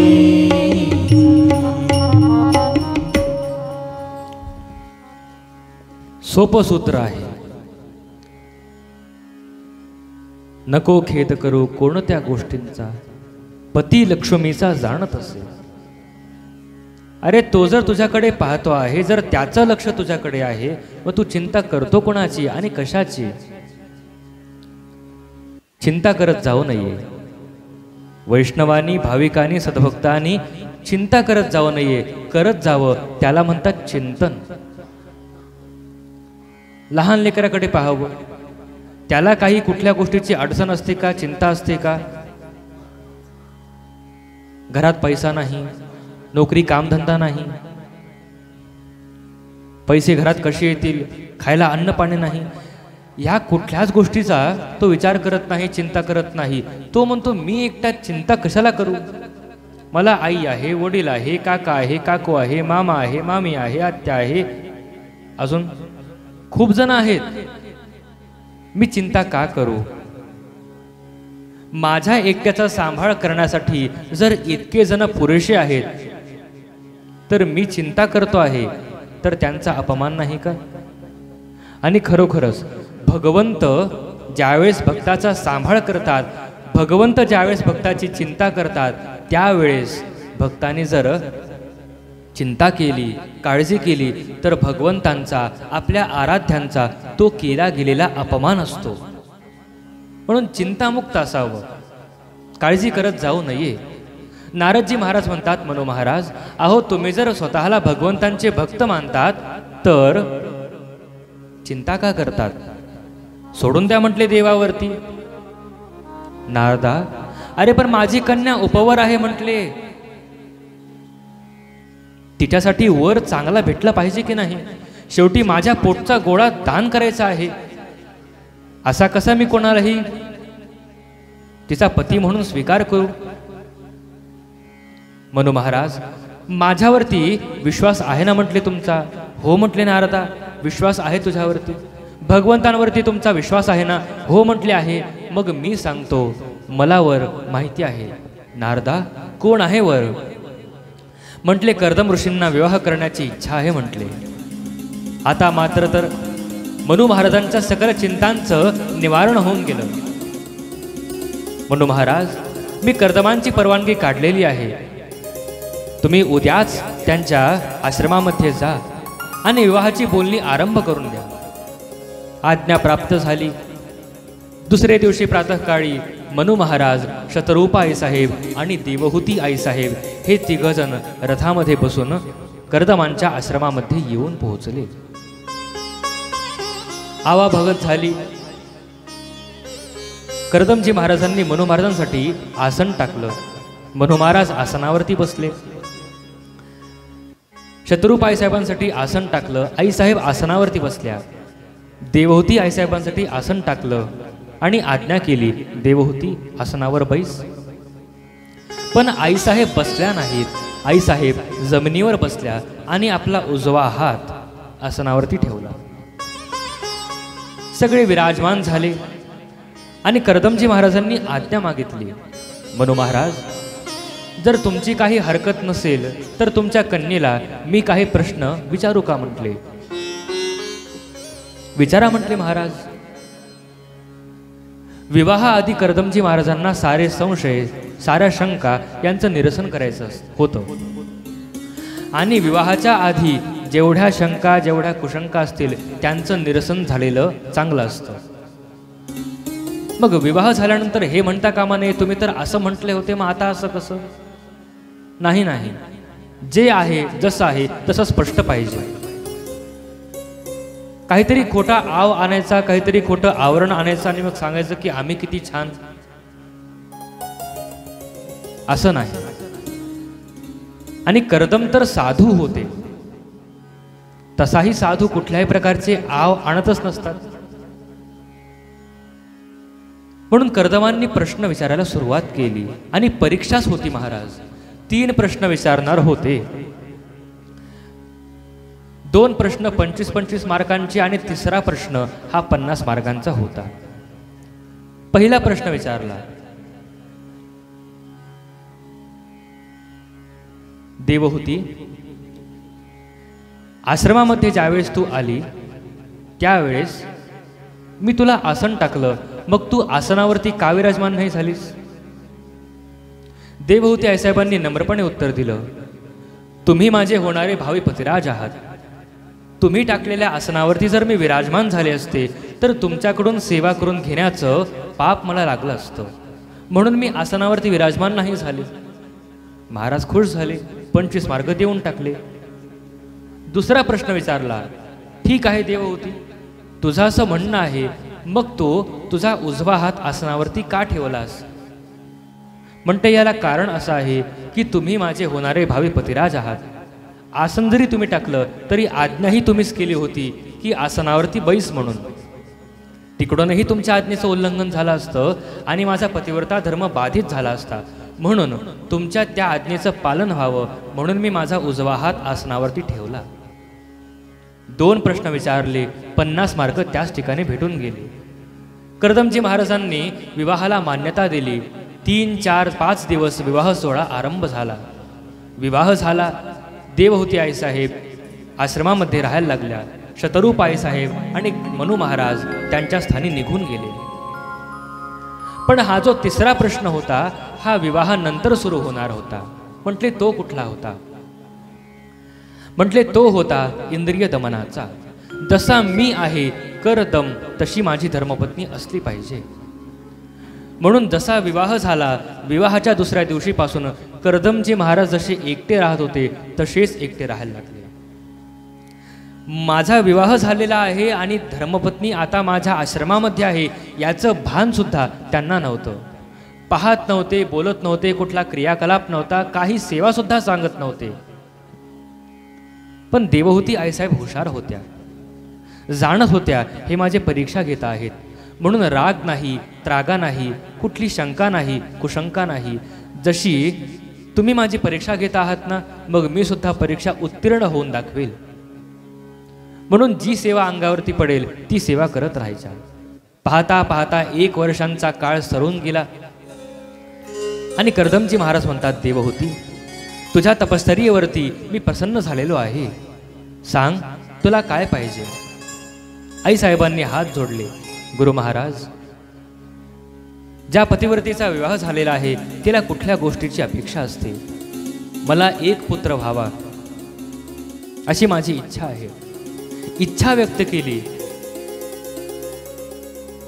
ठीक आहे म्हटले देवहूती, जशी तुझी इच्छा. कर्दमजी महाराजांनी आपल्या पुण्यातला काही भाग कृष्णार्पण केला. एक विमान दाखल झालं. त्या विमानातून काही दासी दाखल झाल्या आणि त्यांनी देवहूती आईसाहेबांना स्नानासाठी नेलं. आधीच सौंदर्य इतकं होतं देवहूती आईसाहेबांचं, आता तर स्नान करवलं गेलं. स्नान करवलं गेलं आणि देवहूती आईसाहेब सुंदर दिसायला लागल्या. याच प्रसंगामध्ये कर्दमजी महाराज आणि देवहूती आईसाहेबांना 9 कन्यांची प्राप्ती झाली. 9 कन्यांची प्राप्ती. इथं 1 कन्या होण्यासाठी कितीतरी पुण्य लागतं आणि कर्दमांना 9 कन्या प्राप्त झाल्या. किती पुण्यवान असतील. अहो आधीच तर इतके पुण्यवान आहेत. देवहूती आईसाहेब सुद्धा काही कमी पुण्यवान नाहीत. कर्दमजी महाराज सुद्धा काही कमी पुण्यवान नाहीत. आता तर 9 कन्या प्राप्त झाल्या. 9 कन्यांचं पालन पोषण आणि 9 कन्यांचं सुद्धा 9 ऋषींसोबत विवाह करवून दिला. आता तर अधिकच पुण्यवान झाले. अहो एका कन्येचं जर आपण कन्यादान केलं तर एका पृथ्वीचं दान केल्यासारखं होत असतं. एका पृथ्वीदानाचं पुण्य आपल्या पदरामध्ये पडत असतं. 9 वेळा पृथ्वीदानाचं पुण्य या दोघांच्याही पदरी पडलं. आता भगवंतांनी विचार केला की या दोघांचा गृहस्थाश्रम धन्य करण्यासाठी मला सुद्धा अवतार धारण करावा लागेल. भगवंतांची इच्छा झाली. कर्दमजी महाराज देवहूती आईसाहेबांना म्हणतात, देवहूती तू काहीतरी विसरते आहेस म्हटले. म्हटले मी काय विसरते आहे? देवहूती, अगं विवाहाच्या आधीच मी सांगून टाकलं होतं की आपल्याला 1 पुत्र झाला की मी संन्यास घेणार आहे म्हटले. पाहता पाहता 9 कन्या झाल्या. तू आता मला संन्यास घेण्याची परवानगी दे. संन्यास घ्यायचा होता तर परवानगी का बरं मागितली? धर्मशास्त्र असं सांगतं की संन्यास जरी घ्यायचा असेल तर धर्मपत्नीची परवानगी आवश्यक असते. जर धर्मपत्नी म्हटली नाही तर घरीच थांबावं लागतं. म्हणून विवाह झाल्यानंतर सगळा धर्म कर्म परमार्थ हा पतिव्रतेवरती अवलंबून असतो. आणि जर संन्यास घ्यायचा म्हटला तरी सुद्धा पतिव्रतेची परवानगी आवश्यक असते. आईसाहेब म्हणतात मी तुम्हाला परवानगी देत नाही म्हटले का? 9 कन्या तर प्राप्त झालेल्या आहेत ना. आईसाहेब म्हणतात तुम्ही काय बोलला आहात हे आधी आठवून पहा. तुम्ही म्हटले होते जर पुत्रप्राप्ती झाली तर संन्यास घेऊन मी निघून जाईल. आपल्याला पुत्रप्राप्ती नाही झाली, कन्यांची प्राप्ती झालेली आहे. म्हणून माझी अशी इच्छा आहे की मला अजून एक पुत्र व्हावा. कर्दमांनी विचार केला की ही तर भगवंतांची इच्छा दिसते आहे. ही देवहूती बोलत नाही, हे तर भगवंत बोलत आहेत. भगवंतांची इच्छा दिसते आहे माझ्या घरी अवतार घेण्याची. परवानगी दान केली आणि दोघांचाही गृहस्थाश्रम धन्य करण्यासाठी भगवंतांनी दोघांच्याही घरी एक अवतार घेतला. ह्याच अवताराला साधू संतांनी नाम दिलं कपिल नारायण भगवान की जय. भगवंतांचा जन्म झाला. जोपर्यंत भगवंत थोडे मोठे होत नाहीत तोपर्यंत कर्दमजी महाराज आश्रमामध्येच थांबले. ज्यावेळेस भगवंत थोडे कळते झाले त्यावेळेस मात्र कर्दमजी महाराजांनी संन्यास ग्रहण केला. आता आश्रमामध्ये उरले देवहूती आईसाहेब आणि कपिल भगवंत. एक दिवस झालं असं की कपिल भगवंत एका अश्वत्थ वृक्षाखाली ध्यानस्थ विराजमान झालेले होते. कुरळे कुरळे केस रुळता आहेत, सुंदर देहयष्टी आहे, आजानू बाहू आहेत, तपस्व्याचा वेश आहे, नेत्र बंद आहे आणि परमात्म्याच्या ध्यानामध्ये कपिल भगवंत निमग्न झालेले आहेत. देवहूती आईसाहेबांची दृष्टी अचानक भगवंतांच्या त्या सुंदर रूपाकडे गेली. जशी गेली तसंच हा सामान्य माझा पुत्र नाही, हे साक्षात भगवंत आहेत असा भाव जागृत झाला आणि आईसाहेबांनी भगवंतांना साष्टांग नमस्कार केला. भगवंतांना या गोष्टीची जाणीव झाली आणि भगवंतांनी आपले नेत्र उघडले. भगवंतांनी प्रश्न केला, आई तू मला नमस्कार का केलास? बाळा, भगवंता मी शेवटचं तुम्हाला आता बाळा म्हणणार आहे. यानंतर मी तुम्हाला या नामाने आवाज देणार नाही. मला हे कळून चुकलेलं आहे की तुम्ही सामान्य पुरुष नाहीत, तुम्ही तर साक्षात परब्रह्म आहात.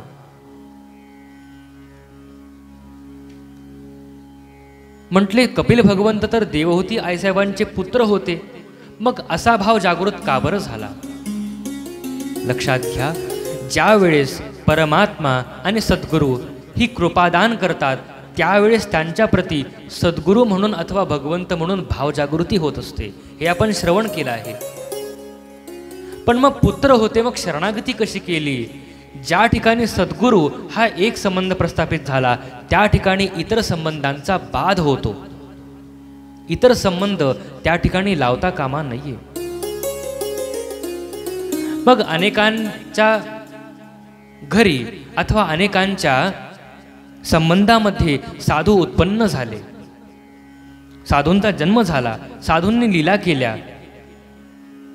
पण ज्यांच्या मनामध्ये हे माझे सद्गुरू आहेत अशी भावना निर्माण झाली त्यांच्यासाठी ते संबंध बाधित होत नसतात.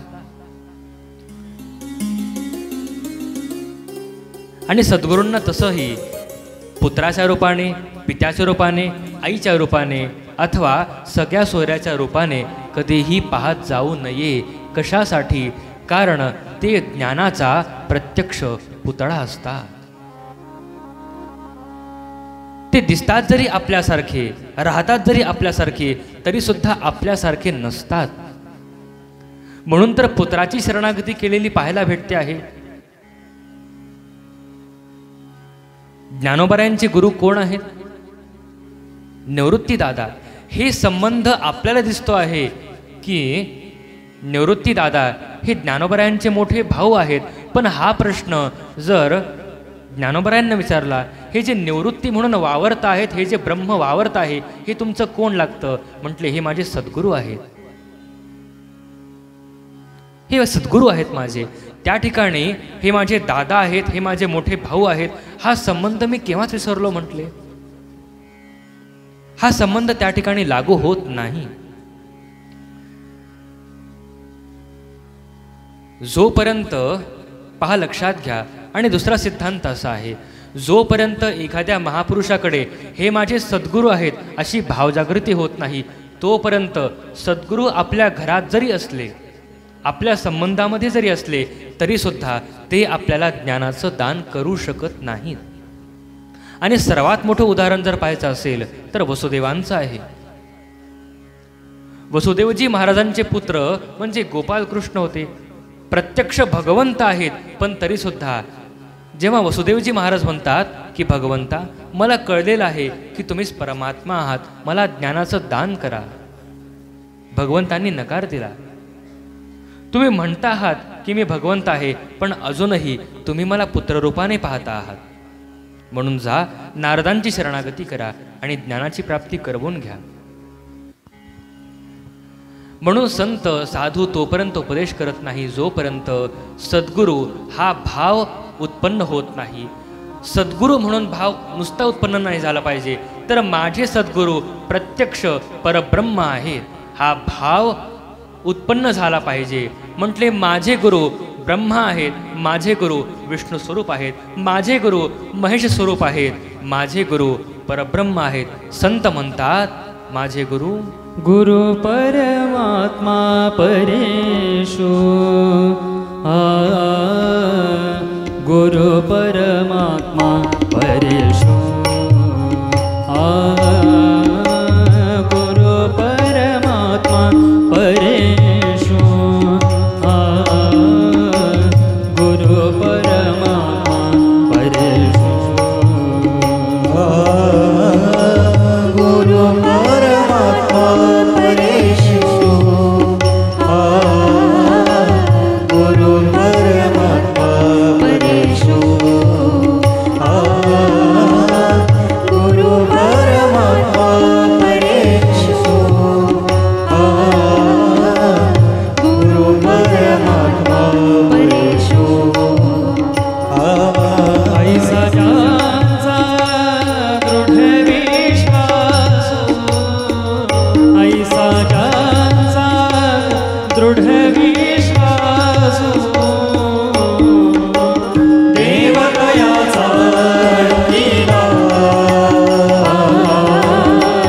देवतयाचा अंकिला,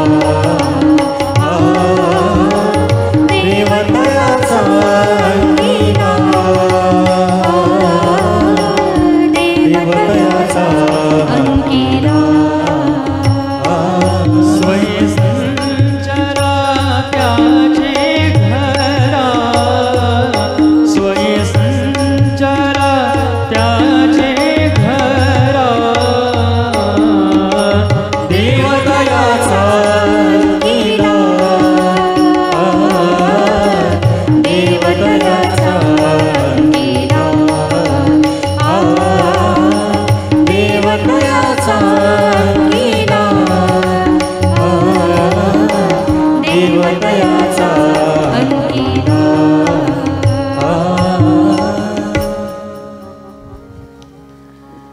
म्हणून माझे परमात्मा प्रत्यक्ष परब्रह्म आहेत ही दृढ धारणा शिष्याच्या भाविकाच्या मनामध्ये बसली पाहिजे, तरच ते ज्ञानाचं दान करतात. आणि ज्यावेळेस अशी भाव जागृती होते त्याच वेळेस शरणागती होत असते. म्हणून देवहूती आईसाहेबांनी भगवंतांची शरणागती केली, विराजमान झालेले आहेत कपिल नारायणांच्या चरणांजवळ. भगवंत म्हणतात, आई जर तू आता मला ओळखलंच आहेस तर विचार तुझ्या कल्याणाचे प्रश्न. आईसाहेबांनी प्रश्न केला, भगवंता म्हटले मी सुखी होईल केव्हा, केव्हा सुखी होईल मी. भगवंत म्हणतात, आई ज्यावेळेस तू असं समजायला लागशील की मी सुखी आहे त्यावेळेस तू सुखी होऊन जाशील. सोपं आहे गोष्ट. मी सुखी आहे असं मनुष्य जोपर्यंत मानत नाही तोपर्यंत तो सुखी होत नाही. मी आनंदी आहे जोपर्यंत मनुष्य असं मानत नाही तोपर्यंत तो आनंदी होत नाही. आणि हे सगळं काही जे करतं हे एका मनामुळेच तर होत आहे. दोन धारणा मनुष्य कायम जगत असतो. एक, मी असा आहे आणि मी असा नाही. या दोन गोष्टींचा विचार मनुष्य जास्त करतो आणि त्यापेक्षा सुद्धा मी असा नाही या गोष्टीचा. म्हणून भगवंत म्हणतात की तुला जर असं वाटतं आहे की तू सुखस्वरूप व्हावीस तर तुला तुझं लक्ष तुझ्या मनावरती आधी केंद्रित करावं लागेल. म्हटले मनावरती का बरं? अहो सारे खेळ तर मनावरच तर अवलंबून आहेत ना. हे मनच तर एक कारण आहे ज्याच्यामुळं आपण बंधनात पडलेलो आहोत आणि हे मनच तर आहे ज्याच्यामुळं आपण सुटणार आहोत. म्हणून असं सांगतात की मनावरती नियंत्रण ठेवलं पाहिजे. पहा, लक्षात घ्या, मन आपल्या चित्तामध्ये अथवा आपल्या शरीरामध्ये कसं कार्य करतं. थोडी माती असेल आणि अचानक झालं असं की दारामध्ये खूप चिखल झाला. विचारला पण हा चिखल कोणी केला बाबा? मग उत्तर प्राप्त होतं त्यांनी पाणी सोडलं होतं, मग त्यांनी असं केलं तसं झालं, चिखल झाला बाबा. नाही, चिखल नेमका केला कोणी? उत्तर प्राप्त होतं शेजारच्याने चिखल केला. त्यांचं दार स्वच्छ आहे आणि आमच्या घरात चिखल केला. उत्तर चुकतं आहे. चिखल कोणी केला? म्हटले चिखल केला पाण्याने. अहो मातीमध्ये जर पाणी मिसळलं नसतं तर चिखल झाला असता का? नसता झाला. पण मातीमध्ये पाणी मिसळलं म्हणून काय झाला? त्या चिखलावरून गेली गाडी, चिखल उडाला आपल्या कपड्यांवरती. आता तो चिखल धुवायचा कशाने? साबणीनं? नाही, साबणीनं धुवायचा, पण वापरावं काय लागतं? पाणीच. तसं हे जे पाणी आहे ना, ज्या पाण्यामुळे चिखल झाला तेच पाणी तो कपडा स्वच्छ करणार असतं. तसं हे मन आहे. जे मन आपल्याला बंधनात टाकत आहे तेच मन आपल्याला मुक्तीकडे घेऊन जात असतं. म्हणून मन एव मनुष्याणाम कारणम बंध मोक्षयोः असं गीतेमध्ये भगवंत म्हणत आहेत. आणि मनुष्य जे नाही त्याचा जास्त विचार करतो, जे आहे त्याचा विचार करायला पाहिजे ना. अरे मी कसा आहे? मी सुखस्वरूप आहे, मी आनंद स्वरूप आहे, मी भगवत स्वरूप आहे, याचा विचार मनुष्य जास्त करत नाही. जे आहे त्याचा विचार कमी आणि जे नाही त्याचा विचार जास्त करतो. मग मी श्रीमंत आहे, मी गरीब आहे, मी धनवान आहे, मी गरीब आहे, माझ्याकडे प्रॉपर्टी आहे, माझ्याकडे प्रॉपर्टीच नाही, मी असा आहे, मी तसा आहे, मी स्त्री आहे, मी पुरुष आहे, माझ्याकडे इतका आहे, माझ्याकडे तितका आहे, मला असं आहे, मला तसं आहे. अरे पण तू नेमका कोण आहेस याचा विचार तर तू कर ना. तू शरीर आहेस का? तू मन आहेस का? तू बुद्धी आहेस का? तू इंद्रिय आहेस का? तू तर सखुस्वरूप आत्मा आहेस, तू शिवस्वरूप आहेस. हा विचार मात्र जीव करत नाही आणि याचा परिणाम पहा, लक्षात घ्या, सारे दुःख, सारी आधी, सारी व्याधी ही केवळ देह संबंधामध्येच असते. शुद्ध स्वरूप हे आत्मस्वरूप आहे. शुद्ध संबंध हा आत्मसंबंध आहे. आणि जोपर्यंत मन आत्मसंबंधापर्यंत जाऊन पोहोचत नाही तोपर्यंत सुखाची प्राप्ती आपल्याला कशी होईल? म्हणून सुखस्वरूप जर मला व्हायचं आहे असं तू म्हणते आहेस आई, तर सर्वात आधी मनावरती नियंत्रण मिळव. आणि मनावरती नियंत्रण कसं मिळवायचं? तर मनाला समजवावं. असं मन तर काही ऐकणार नाही, फार खट्याळ आहे हो. उडणारी घरातली माशी असते ना, तशी माशी असते, तसं मन असतं. हे मन, ती माशी जिलेबीवर सुद्धा बसते, गुलाबजामुनवरती सुद्धा बसते, छान छान खाद्यपदार्थांवर सुद्धा बसते, सगळ्या गोष्टींवरती बसते, ह्याच्यावरही बसते आणि त्याच्यावरही बसते. मग तिला चव ना धव. म्हणून मनाला केवळ स्वरूपाची गोडी लावायला पाहिजे आणि मनाला समजवायला पाहिजे. पहा, लक्षात घ्या, इंद्रिय किती आहेत? 10 इंद्रिय आहेत. पंच ज्ञानेंद्रिय आणि पंच कर्मेंद्रिय, आणि या साऱ्या इंद्रियांचा अधिपती, या साऱ्या इंद्रियांचा अध्यक्ष एक आहे, मन. 11वं मन आहे, दिसत नाही पण इंद्रियच आहे 11वं. म्हणून इतर इंद्रिय ताब्यात घेण्यापेक्षा सर्वात आधी ताब्यात घ्यावं ते या मनाला. मनाला ताब्यात घेतलं तर इंद्रिय ताब्यात येतात, इंद्रिय ताब्यात आली तर वृत्ती शांत होते आणि परमात्म स्वरूपाकडे स्थिर होते. म्हणून संत म्हणतात त्या मनाला, त्या गणाधीशाला आधी आपल्या हाती धरा. तो गणराजा गणपती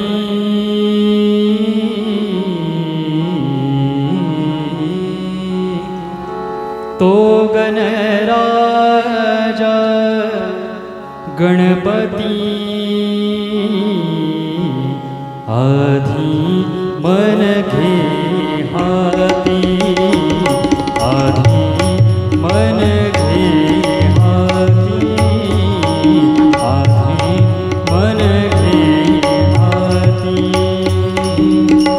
तो गणराजा गणपती, तो गणराजा गणपती आधी मन घे हाती, आधी मन घे हाती, आधी मन घे हाती.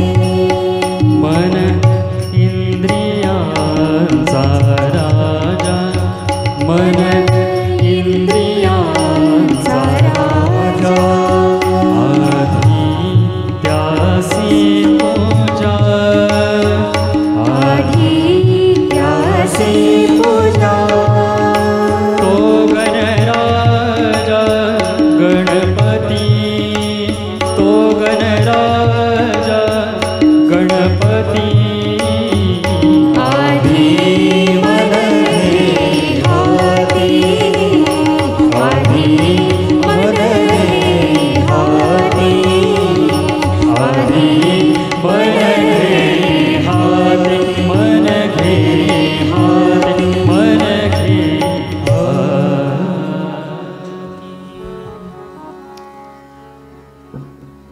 म्हणून सर्वात आधी मनाला ताब्यात घ्यायला सांगितलं. मन चंचल आहे हे तर प्रत्यक्ष भगवंतांनी सुद्धा मान्य केलेलं आहे. अरे ही मन म्हणजे माझी विभूती आहे आणि म्हणून तर मला कळत आहे. नेमकं मन आहे कसं ते? इंद्रियांमधलं जे 11वं मन आहे ते मला कळत आहे ना कसं आहे ते, मी सांगतो ना कसं आहे ते. याला हेही आवडतं, याला तेही आवडतं, याला सत्संगही आवडतो आणि दुस्संगही आवडतो, याला परमार्थही आवडतो आणि संसारही आवडतो. पण पहा, लक्षात घ्या, या मनाची विशिष्ट गोष्ट अशी आहे की ह्याला ज्याची गोडी एकदा लागली त्याची लागतेच, मग तो ती गोष्ट सोडत नाही. मग ह्या मनाला नेमकी गोडी लावायची कशाची? म्हटले सत्संगाची. ह्या मनाला गोडी लावायची कोणाची? म्हटले हरिकथेची, साधूंची, सज्जनांची. एकदा का मनाला हरिकथेची गोडी लागली की बस आपलं काम झालं. पण ती गोडी लागण्यासाठी मनाला आधी आटोक्यात आणावं लागतं. गुरु महाराज, मनाला आटोक्यात आणायचं कसं? कसं होईल हे? अहो, ज्ञानोबराय तर म्हणतात की एखाद्या वेळेस आपल्या मुठीमध्ये आपण असा वारा धरू शकू. मुंगी मेरू पर्वत ओलांडेल.